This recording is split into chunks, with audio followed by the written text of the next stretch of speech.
first of all, I want to thank you so much for being here with me today and taking the time to interview with AGA. You guys are obviously very important to us and our first member ever. So this is a big deal to have you guys on here. So we always brag about our certificate saying certificate number 00001. So why don't you start off, introduce yourself, tell me a little bit about Bluffton, Georgia and White Oak Pastures. Sure. So my name is Jenni Harris. I am a member of the 5th generation of Harrises to live and work at White Oak Pastures. White Oak Pastures is the name of our farm. We're in Bluffton, Georgia, and we pasture raise and hand butcher 10 species of livestock on the farm. So that would be cattle, goats, sheep, hogs, rabbits, chickens, turkeys, ducks, geese, guineas. I don't think I left anybody off, but if anybody listens to this, you can let me know. And we process them on the farm. So we're really proud of a few things, but one of which is sort of reinventing the food system. We raise livestock, process them on the farm, and distribute them either to grocery stores like Whole Foods and Publix and Kroger, or we ship them directly to consumers via our online store and UPS. You asked specifically about the town of Bluffton, and so Bluffton is part of the rural South. You know, it peaked in population in the early 1900s and has been on the decline since then. In fact, growing up, my sisters and I were some of the only children that lived within the city limits of Bluffton. And so the thought of a community for me was one that I really didn't understand. I was really ready to go to college and have people that lived close to me, perhaps with similar interests, maybe not, didn't matter. There was just a bunch of people. So surely that would be better than growing up with no one. And so Bluffton became part of the rural South because of the industrialization of agriculture. You know, back before World War II, it took lots of people and lots of livestock to tend to crops and fields. And after World War II, a lot of things changed, one of which was the mechanization and technology that made food production cheap and abundant. And so towns like Bluffton dried up. Dad calls it the brain drain, in that the A and B students moved to urban areas like Tallahassee, Florida, or Atlanta, Georgia, or Columbus, Georgia, to find good jobs where you wear a suit and you aspire to get the corner office on the 12th floor, while the C and D students, like my dad, stayed home to farm. And that has changed, luckily for me. Bluffton is now not super populated. I think the last census showed 103 people, but those people that are here are mostly contributory to White Oak Pastures, which has 175 employees, most of whom are really passionate about the food production system, with a focus on high animal welfare, land regeneration, and the rural revival of Bluffton, Georgia. So this is an excellent opportunity and a perfect lead into what I wanted to talk about with you next, which is, there's a lot of folks that say that, we're not able to produce food at scale sustainably using regenerative principles. Now, you guys are an obvious example of someone who is able to farm regeneratively at scale. How did you guys crack that code? And why do so many folks face barriers when they're trying to produce that way at scale? Yeah, so that's a loaded question. So how did we crack the code? I don't really know that we have cracked the code. Dad wanted to transition the industrial commodity production system that he established on the farm, early after college. I need to back up a little bit. The evolution of this farm was my great-great-grandfather, who farmed very holistically with a focus on the land and the animals. And that was because that was what they had. Their livelihoods were determined by the health of their livestock and crops. And he transitioned the farm to his son, who held those same values. That was my great grandfather. And again, if you wanted to eat it, wear it, or smoke it, they grew it and they took care of it. It wasn't until my grandfather's generation that things really started to go backwards in terms of soil health, rural revivals, and high animal welfare. And it was because they learned to focus on some benchmarks that were pretty narrowly focused. Efficiency, weight gain, and using technology, chemical fertilizer, pesticides, and insecticides, to sort of force a singular outcome. And the quality of the product was based on that singular outcome. And that worked really well for producing cheap, abundant food, but it sucked pretty bad for soil health and animal welfare in little towns like Bluffton, Georgia. So when Dad took over the farm in the mid-90s, he knew that he wanted to farm differently. He knew that there were consumers that cared about a different type of product. And that for us was grass-fed beef. And he knew that those consumers wanted products that were raised with high animal welfare, with a lot of intention on the soil, and done domestically here in the USA. And so he launched the brand White Oak Pastures, which has been, the farm's been in my family for 150 something years, but we had to call it something. So we called it White Oak Pastures. And the first bottleneck that we got to was processing. In the industrialization of agriculture, food, specifically meat, had been centralized to a very siloed approach. You send wean calves to feedlots. Feedlots finish the cattle. They then send them to be processed in mega plants. And then the beef is either, cooked or ground or sold, in different and various forms from there.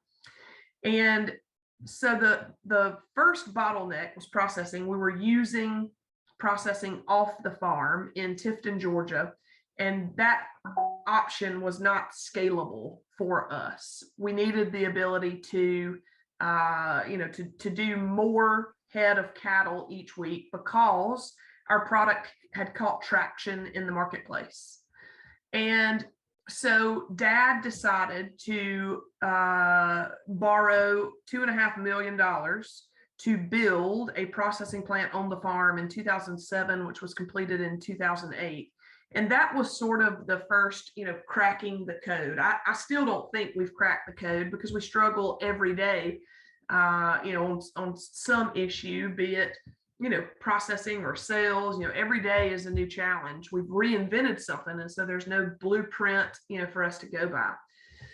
But the ability for us to process opened things up and gave us the confidence and ability to approach different outlets, to guarantee them some volume, which we did. But the truth is, cracking the code is so much more than just processing. Everybody thinks that, when you're climbing up a hill, if you can just get over the hill, everything will be okay. And the truth is, over that hill is another dozen hills that you've got to continue to climb. So for us, the ability to process only opened up the need for access to market. We had these products, which for us was cattle, that cost more to raise, cost more to process, cost more to distribute. And we had to find the right type of customer to sell those to. We couldn't then take all of these costs and internalize them in our production system just to dump those products in the commodity market. That's a losing game.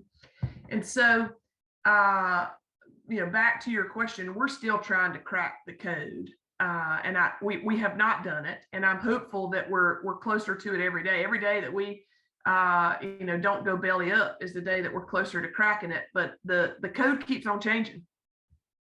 So, and that, and one of the ways I'm sure that has been helpful is getting the most out of the animal, which I see that you guys do in a lot of ways. And when we were at Grass Fed Exchange earlier this year, I was really interested in hearing your story about the pet chews and how you guys had started doing that with repurposed peanut dryers and how you started this. So can you tell me a little bit more about, I know you guys do leather, tallow, and pet chews. And I know you guys will also, someone from White Oak Pastures is coming out to our Regenerate conference for the webinar week this year to be able to present on some of this stuff. So I'll put some information in here for folks to be able to sign up if they're interested in that.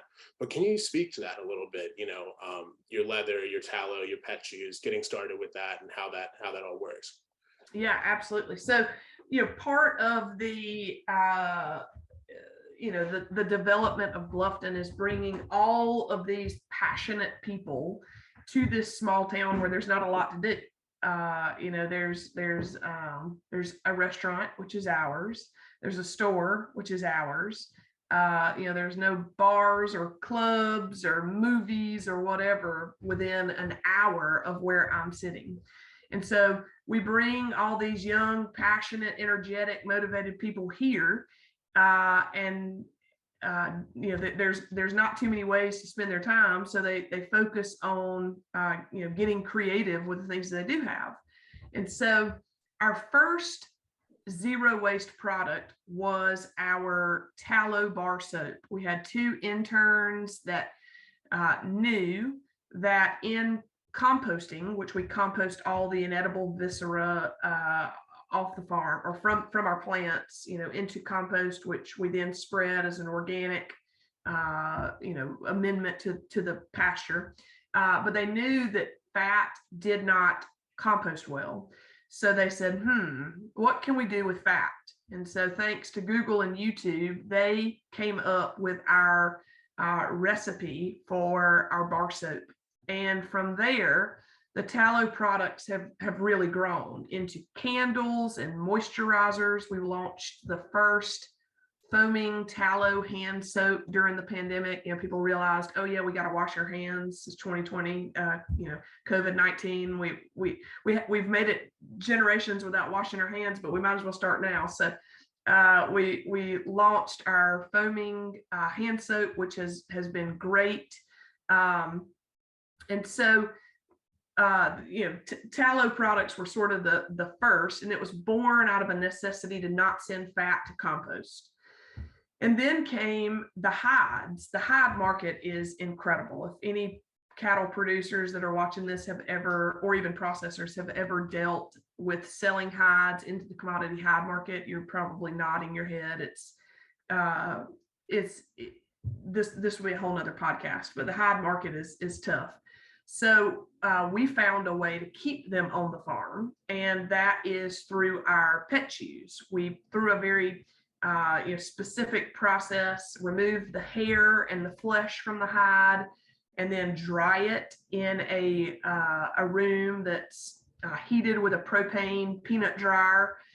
And we cut them into raw hides, which we then sell as pet chews. And those 2 things add a considerable amount of revenue to the system by creating value-added products from them. If we were selling hides to the hide market one week, we couldn't give them away, and other weeks it'd be $50 or $60 per hide, and then the next week we couldn't give them away, and then the next week it'd be $50 or $60 per hide. So we were simply not flexible enough to react with those changes in that system. So we found a way to internalize them here to give consumers who care a lot about the land, the animals, and this community an opportunity to support us in new ways through, tallow, cosmetic, skincare products, or pet chews. We also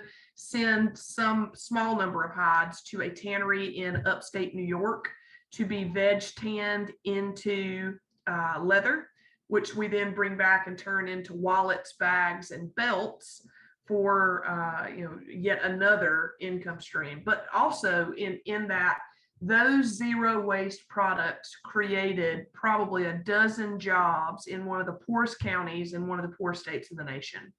And to me, that is the real driver for these products. Sure, it's nice to have the revenue, and some of those departments are profitable, but the different personalities and opportunities that it creates are really where it's at.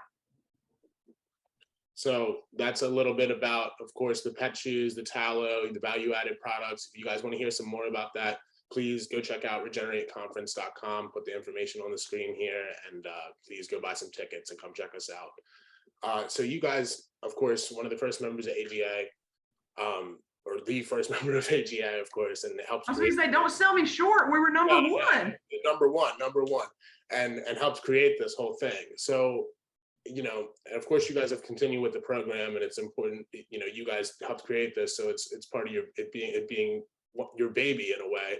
But why is this so important? And with the AGA program so important, and why is it important to see that seal on someone's product? Yeah, that's a really good question, and it'll lead me into a soapbox. So you'll probably have to cut me off at some point. But one of the things, I'm the director of marketing, and one of the things that really pisses me off is the amount of grass-fed beef that winds up in this country labeled as a product of the USA that is not a product of the USA. Imported product, better than me, makes up more than 80% of the grass-fed beef sold in America. And those animals are, raised and slaughtered in another country and then put on a boat, shipped here to a port, taken into a plant and cut into steaks, and then labeled as a product of the USA. That animal never drew a breath of American air, but it is a product of the USA. And for me, that's a problem. I feel like consumers are in the driver's seat so that they can use their hard-earned dollars to promote systems that they want to see continue. If you don't like child labor, don't buy products that are made with child labor. And I feel as though the food labeling that occurs in this country is incredibly corrupt, to the point where consumers can't go in the grocery store and push their little buggy and even know what they're getting. And I think that that's done by design, and it stacks the deck against not only farmers like us, but aspiring farmers that want to farm the way we farm. We often get asked, but why don't more consumers farm like y'all? And the truth is because it's incredibly risky, and it's a break-even business. And there aren't very many professions that people are just knocking down the doors to do, to take on incredible risk and to break even doing it. That the downside is too great for farmers to do what we're doing. And so I truly believe that can change, but it's not going to change in any other way than consumers understanding the products that they're buying and the systems that create them, and using that dollar to promote those systems, to continue. That's an amazing answer. So folks, of course, AGA, the only USA only certification, and that's how we combat that offshore meat, right? For the consumer, you can go to the store and you can know exactly what you're buying. This was a product of the USA for sure, from birth to harvest, the whole process. For the farmer, a way to demand the value, because people know that you're following a particular set of standards, and now you should be able to demand the value that you brought to that product in the market. So excellent for both sides, and thank you for that answer. So one of the most important things here, where can we all get our hands on White Oak Pastures products? That's great. Thank you for asking. So all of our products are available through our website, whiteoakpastures.com. And then certain grocery stores here in the South. I don't know if you've ever heard of Publix Supermarket. They carry our grass-fed ground beef in all of their locations. We deliver to all 5 of their warehouses. Kroger Supermarket in Atlanta, the Atlanta Distribution Center, carries our ground beef, and then Whole Foods. It's hit or miss, but Whole Foods carries our beef as well. But the best way to get our products and know that they're in stock and have a full variety to choose from is through our website, whiteoakpastures.com. Thank you, Jenni. And just the last thing I want to talk about is, you talked about some really important lessons throughout the podcast, just, making it over the next hill and over the next hill that you come to, and being flexible enough in your operation and willing to take the risks and everything that are needed to be successful. What are some of the what is the most important lesson you've learned in your time at Oak Pastures since you were? I feel like I have war stripes all over me. I entered as a young, innocent 25-year-old, and I came out the other side as a gray-headed old lady. Let's see, for me, it's always been, I hinted on this, farmers believe that processing, if they just had processing, that things would open up for them and be easier. And that's true. It would be easier for me. The things that I think I need, and I think, oh, if we can just make this happen, everything will be all right. And the truth is, once we make that thing happen, it opens up a whole nother spider web of other things that we've got to make happen. And the truth is, that's the evolution. That's the journey. If it was just that one thing, then you might as well go ahead and die. It's over. Okay, good, you're done. And so I find myself just wanting to be able to accomplish that next thing and not being as excited as I should be for the things that come beyond that next thing, and then those next things, and then those next things. So, that is one thing that I've really focused on in the last few weeks is, my own motivation in embracing those additional journeys beyond just that next step. Yes, absolutely. We all need to smile during the journey and remember that that's the whole thing. If we're not enjoying the journey, then what's the point, right? If you're not enjoying the journey, then get on another airplane. Exactly. Thank you so much, Jenni. I really appreciate your time today. You've done an amazing job, and thank you guys for doing the most important job on the planet, feeding America. Thank you for giving us an opportunity to share what we do with the followers of the American Grass-Fed Association. We appreciate y'all.